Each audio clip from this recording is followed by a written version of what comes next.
You know what I've noticed? The people with the best ideas aren't always the ones who get noticed. Sometimes the smartest person in the room barely speaks, and when they finally do, no one really listens.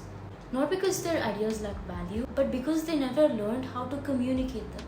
That is the part nobody tells you. You can spend years learning how to code, master video editing, building AI tools, studying business, but if you can't explain what you know, your knowledge stays trapped inside your own head. I know that feeling. I used to dread hearing my name in class. The moment a teacher called on me, my mind went completely blank. Not because I didn't know the answer, but because I was too busy worrying about saying it wrong. Now I can walk into a room, introduce myself, speak in front of people without replaying every single sentence. That didn't happen overnight. It came from changing a few simple habits. The first is certainty. People don't respond to perfect words, they respond to conviction. If every sentence sounds like a question, people start questioning it too.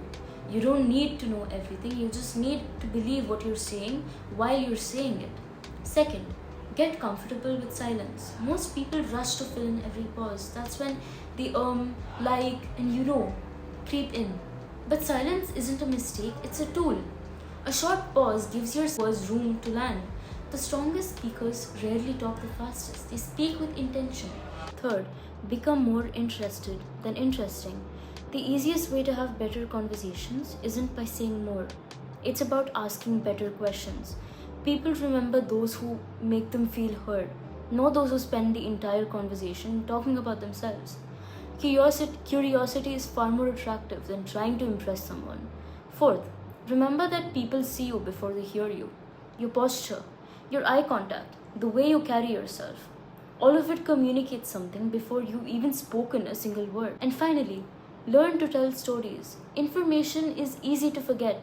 Emotion isn't. You probably don't remember the last list of advice you read, but I bet you remember a story that made you stop scrolling.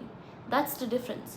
Great communicators don't just deliver information, they make people feel it. It was something worth trying. For the next week, record yourself speaking for 2 minutes every day.